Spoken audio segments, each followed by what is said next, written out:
అయితే burger business చేయడానికి చాలా మాంసం అవసరం అవుతుంది. కానీ జోసెఫ్ దగ్గర మాంసం కొనడానికి డబ్బులు లేవు. ఆ టైంలో జోసెఫ్ మాంసం కోసం ఏం చేశాడో తెలుసా? జోసెఫ్ కి ఇద్దరు అమ్మాయిలతో చాలా మంచి స్నేహం ఉండేది.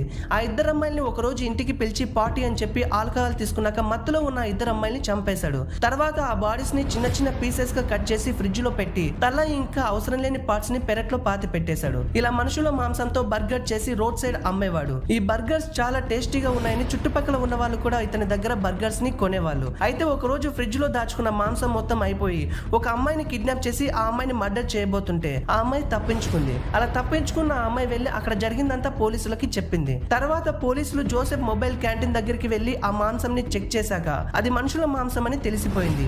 వెంటనే జోసెఫ్ ని పోలీసులు అరెస్ట్ చేశారు. ఇలా దాదాపుగా జోసెఫ్ 12 మంది అమ్మాయిని చంపి బర్గర్స్ ని అమ్మేశాడు. ఈ విషయం తెలిసాక పాపం ఇన్ని రోజులు బర్గర్ చాలా రుచిగా ఉందని డైలీ లొట్టలేసుకుని తిన వాళ్ళ రియాక్షన్ ఏంటో కింద కామెంట్ చేయండి.